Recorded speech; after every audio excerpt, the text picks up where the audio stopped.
माझ्या सहकार चळवळीतल्या सर्व बांधवांनो, भगिनींनो,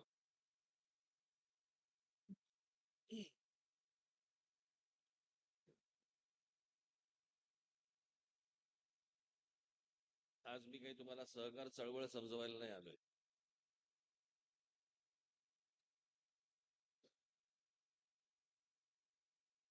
सहकार चळवळीचा इतिहास जरी मला ठाऊक असला तरी ती सहकार चळवळ पुढे कशी न्यायची याच्यासाठी अनेक तज्ञ इथे बसलेले आहेत. ते तुम्हाला मार्गदर्शन करतीलच. 2 दिवसाचं शिबिर आहे. विषयाला सुरुवात करण्याच्या अगोदर मला हे जे काय हॉटेल रिसॉर्ट जे काही आहे याच्या मालकाचं कौतुक करावं असं वाटतं. कारण दोघेही मराठी आहेत.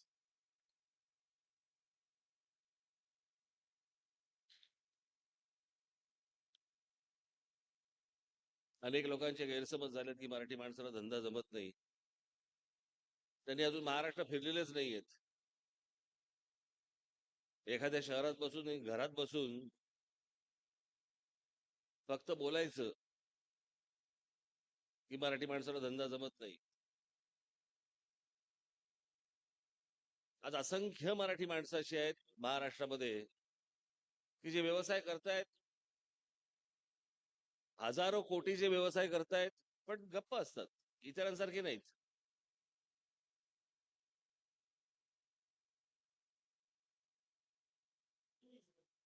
बाकीच्यांची शोबाजीच जास्ती असते. मराठी माणूस शांतपणे काम करत असतो. म्हणजे मी तुम्हाला उदाहरण द्यायचं झालं, एक जगामधलं एक अत्यंत प्रतिथयश असं एक परफ्यूम आहे, अत्तर, ज्याचं नाव आहे शॅनल. त्याचे वेगवेगळे आकडे बिकडे असतात त्यांचे, चॅनल 5, चॅनल 4, चॅनल 3 वगैरे. तुम्ही कधी वापरलेले असाल तुम्ही सगळ्यांनी. त्याचा जो इसेन्स आहे, अर्क, हा गेली अनेक वर्ष आपल्या महाराष्ट्रातल्या ठाण्यातल्या केळकर अत्तरवाले जे आहेत त्यांच्याकडनं जातो. इथून तो अर्क तिथे जातो, तिथून ते परफ्यूम बनतं आणि ते आपण अंगाला लावतोय. आपल्याला माहितीच नाही आपली स्ट्रेंथ काय, आपली ताकद काय आहे.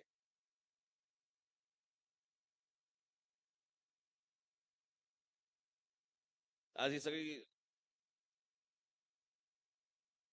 सहकार चळवळ आज महाराष्ट्रामध्ये उभी राहिली, गेली अनेक वर्ष उभी राहिली.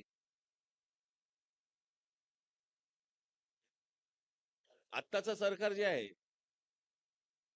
ती सहकार चळवळ नव्हे. कळलं का? ती सहारा चळवळ.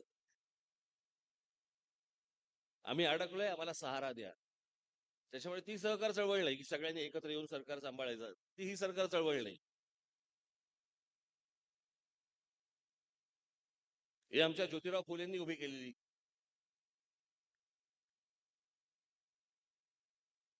आमच्या महात्मा फुलेंचा दरवेळेला आपण उल्लेख करताना म्हणतो महिलांसाठी शिक्षण दिलं, त्या माणसाने दिलंच.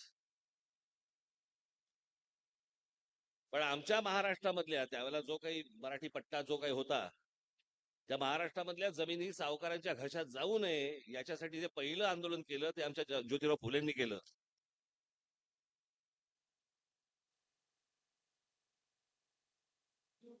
त्याला मी जर चुकत नसेल तर इंग्रज लोक दख्खन राईट म्हणायचे.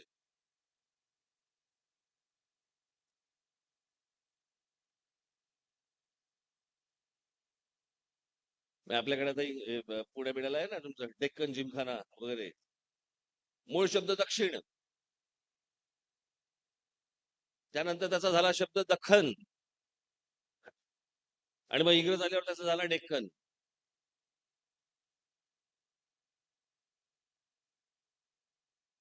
आणि मग हा सगळा इतिहास विखे पाटलांपासून सुरू झाला, धनंजयराव गाडगीळपासून सुरू झाला. आज महाराष्ट्रामध्ये जवळपास सहकारी संस्था जर बघितल्या जवळपास 2,22,000च्या वरती आहेत. इतक्या मोठ्या संस्था देशात, आपल्या देशात कुठच्याही राज्यामध्ये नाही आहेत. त्याच्यानंतर खालोखाल येतो गुजरात, ज्याचा महाराष्ट्र डोळा आहे.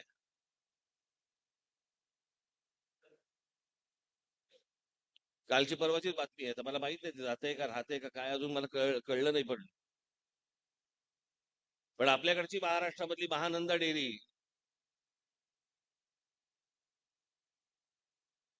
ही भविष्यात पुढे अमूल गिळंकृत करते का काय अशी परिस्थिती निर्माण झालेली आहे.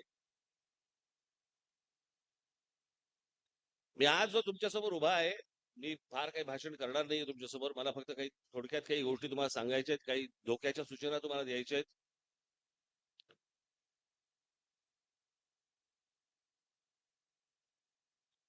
महाराष्ट्रातली सहकारी चळवळ जी आहे ती सांभाळण्यासाठी अत्यंत सक्षम अशी माणसं महाराष्ट्रामध्ये आहेत, आजही आहेत, भविष्यातही असतील, होणार आहेत.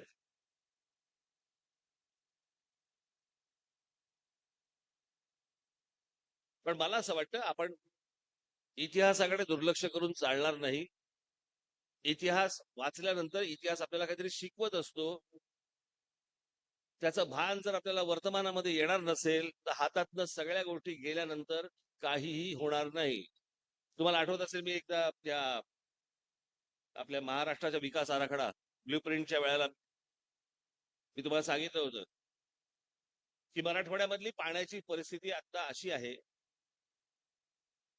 की जवळपास विहिरीला 800-900 फूट खाली पाणी लागत नाहीये. अशी महाराष्ट्रातली मराठवाड्यातली आत्ताची परिस्थिती आहे. आणि फक्त राजकीय स्वार्थ, राजकीय गोष्टी याच्यासाठी म्हणून मराठवाड्यामध्ये साखर कारखाने उभे केले जात आहेत. साखर कारखाने उभे करणार म्हणजे तुम्ही ऊस लावणार, ऊसाला सर्वात जास्ती पाणी लागतं हे काय मी सांगायची गरज नाही. जमिनीतलं पाणी शोषून घेतं ते पीक.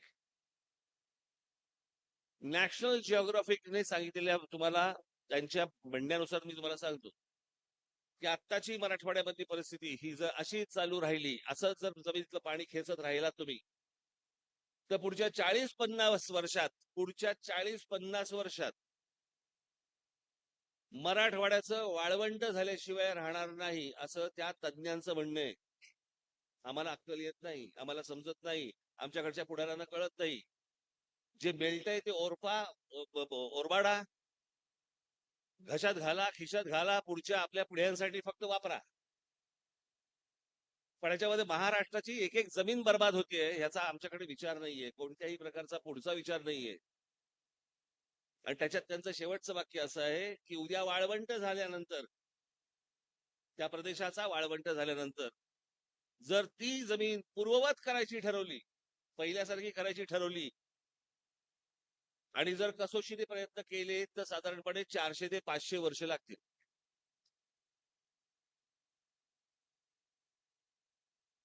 आज आम्ही आमच्यामध्येच भांडतो आहोत.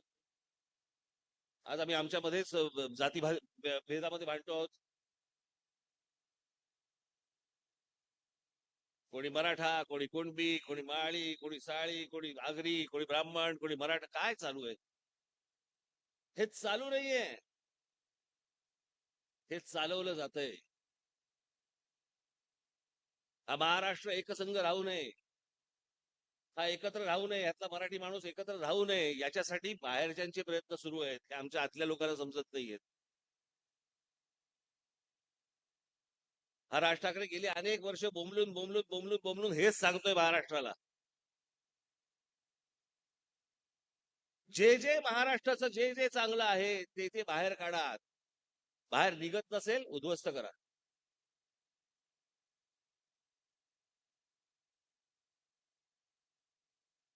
मी एक मागे तुम्हाला उदाहरण दिलं होतं, आता मला आठवत नाही तुम्ही ते ऐकलं की नाही. मी कुठच्या तरी 2-3 सभांमधनं सांगितलं होतं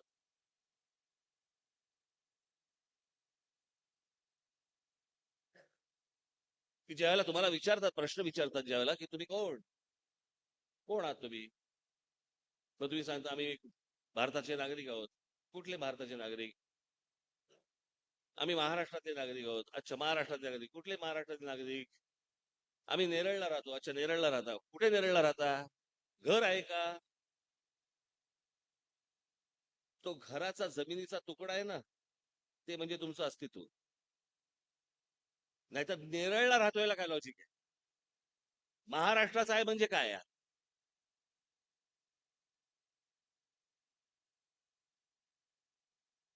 आजपर्यंत जगामध्ये जेवढी युद्ध झाली ती सगळी युद्ध काढून बघा.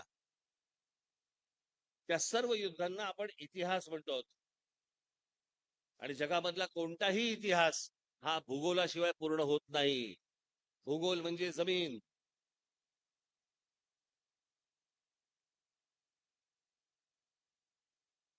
तुम्ही मोगलांचा इतिहास काढून बघा, चंगीज खानचा इतिहास काढून बघा, पहिलं महायुद्ध काढून बघा, दुसरं महायुद्ध काढून बघा. कुठलंही युद्ध काढून जर समजा बघितलं तर काय युद्ध म्हणजे काय, जमीन अक्वायर करणं.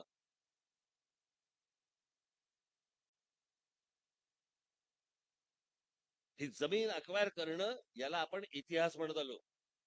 ती लढून जमीन आपण अक्वायर करतोय. आज महाराष्ट्र इतका बेसावध आहे. पूर्वी लढाया तरी व्हायच्या, आम्हाला कळायचं तरी की हे जमीन आमची घ्यायला आले आहेत.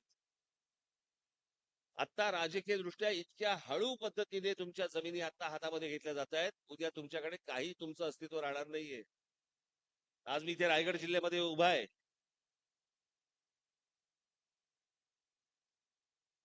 आज हा समजा हा तुमचा झालेला ब्रिज आहे, कुठला आता नावाशेवा, शिवडी नावाशेवा झालाय ना. या शिवडी नावाशेवा आज जो ब्रिज झालेला आहे, ज्या ज्या वेळेला असल्या प्रकारचे रस्ते निर्माण झालेले आहेत ना, त्या वेळेला आपल्या लोकांच्या हातातनं फक्त जमिनी गेलेल्या आहेत. कारण बेसावध होत आम्हाला कळतच नाही. तात्पुरत्या पैशावरती आम्ही जमिनी देऊन टाकतो. उद्या हा रायगड जिल्हा देखील तुमच्या हातात राहणार नाही. इथे विमानतळ येतोय, इथे मुंबईला लिंक होणारा रस्ता येतोय, आणि हा रस्ता आल्यावरती, हे विमानतळ झाल्यावरती सगळ्या आजूबाजूच्या सगळ्या जागा ज्या आहेत ते बाहेरच्या राज्यातले लोक येऊन परचेस करणार तुमच्या नाकावर टिचून.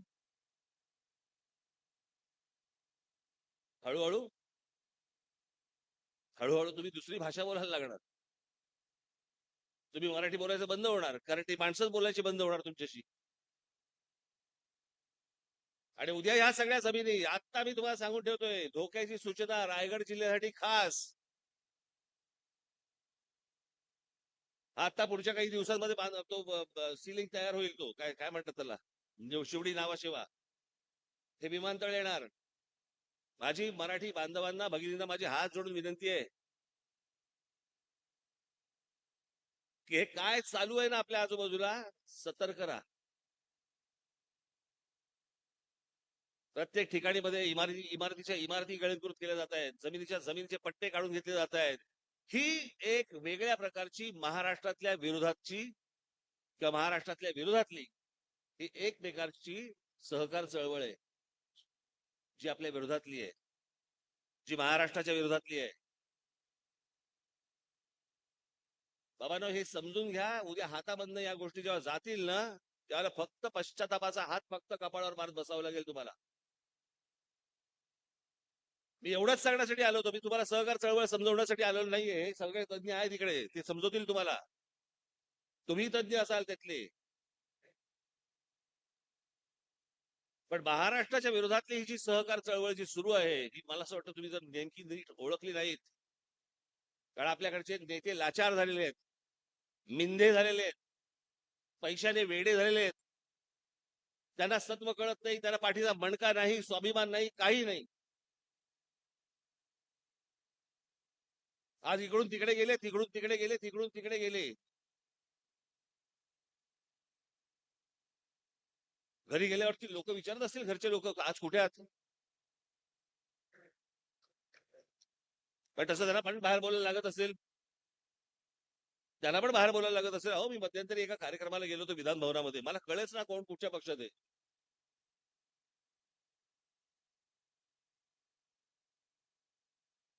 पण त्यांनी त्यांची मनं आणि त्यांचा स्वाभिमान हा गहाण टाकलेलाच आहे. तुम्ही टाकू नये. माझ्या महाराष्ट्र नवनिर्माण सेनेच्या महाराष्ट्र सैनिकाकडनं कधी स्वाभिमान गहाण टाकला जाणार नाही.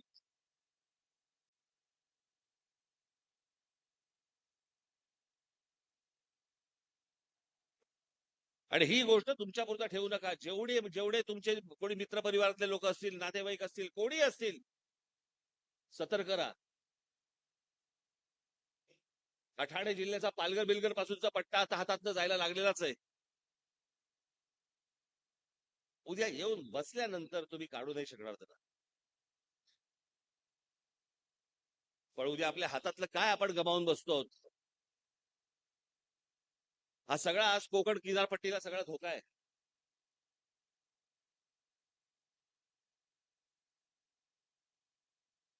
त्यांच्या पुतळ्याचा कशाला हार घालायचे?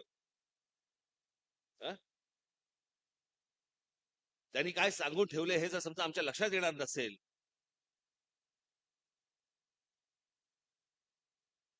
महाराजांनी सांगितलं होतं आपला शत्रू समुद्र मार्गे येईल, समुद्रावरती गस्त वाढवा. सांगितलं होतं की नव्हतं? सांगितलं होतं ना. 300-350 वर्षापूर्वी त्या माणसाने सांगितलं होतं आपला शत्रू समुद्र मार्गे येईल, समुद्रावरती गस्त वाढवा, समुद्र आरमार वाढवा.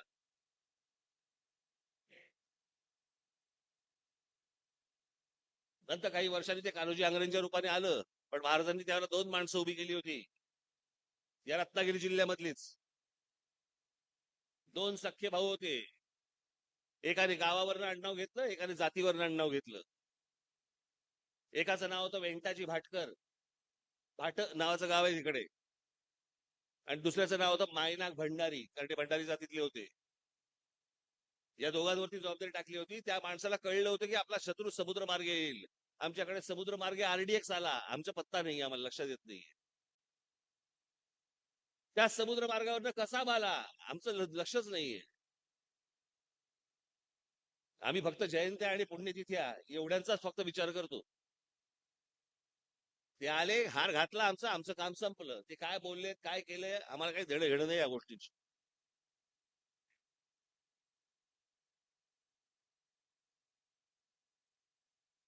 मला असं वाटतं मी तुमच्याकडे आलोय आज. महाराष्ट्रातली सहकार चळवळ ही तुमच्या हाताने रूपाने वाढली पाहिजेच.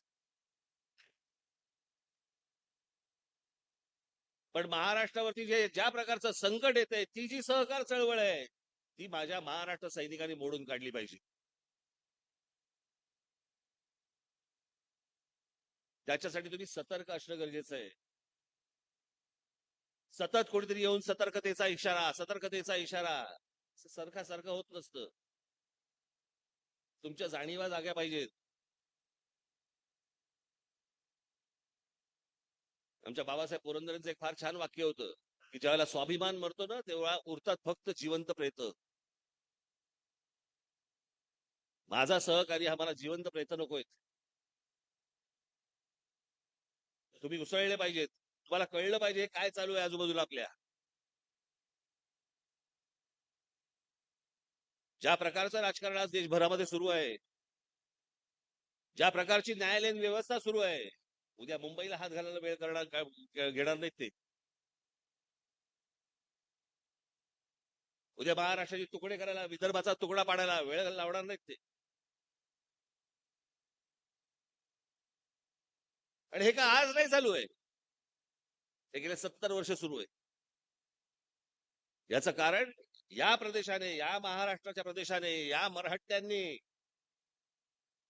या संपूर्ण प्रदेशावरती राज्य केलं. अरे तुम्ही राज्य केलेली माणसं राज्य करत्यात.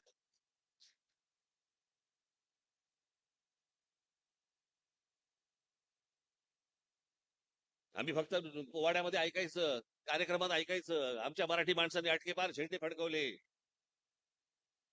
अटकेपार झेंडे फडकवले म्हणजे काय? आज तो पाकिस्तानच्या कुठेतरी ईशान्येला का कुठेतरी अटोक नावाचा किल्ला आहे, अटोक, त्याला अटकही म्हणतात. त्या अटक किल्ल्यावरती ज्या दिवशी भगवा लागला त्याला अटकेपार झेंडे फडकवलं म्हणतात. इथपर्यंत मराठा साम्राज्य गेलं होतं. या देशाचा पंतप्रधान, या देशाचा सगळा हा मराठ्यांनी बसवला. आपण इतिहास विसरलो आमचा.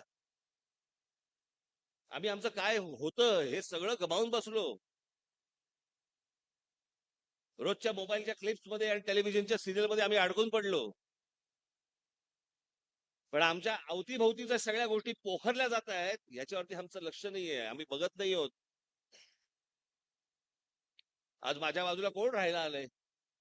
तो कसा काय राहायला आला? आणि माझ्या बाजूचा मराठी माणूस हा कसा काय गेला? आम्हाला विचार असं वाटत नाही. तो गेला कुठे गेला? मला माहिती नाही.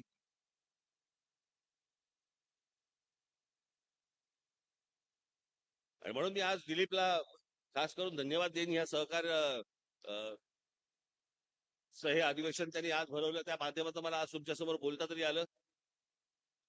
पुढे निवडणुका लागतील त्यावेळेला आपण बोलूच, भरपूर बोलू, बरंच काही बोलू. ते सगळ्या गोष्टी आपण ठेवून दिलेल्या आहेत, दारुगोळा ठेवून दिलेला आहे. आता फक्त एक छोटीशी पिशवी उघडली मी, पण मला असं वाटतं की तुम्ही सर्वांनी सतर्क राहावं. ही जी आजूबाजूची सहकार चळवळ जी महाराष्ट्राला नामशेष मोडायला आलेली आहे, मला असं वाटतं त्याच्यावरती तुमचा प्रहार हा बसला पाहिजे. तुम्ही आज सगळे पुढे गेला दिलीप. हा, आज ही सहकार चळवळ, आज दिलीप त्याच्याबरोबर ते सगळे सहकारी आज करून त्या सांभाळत आहेत.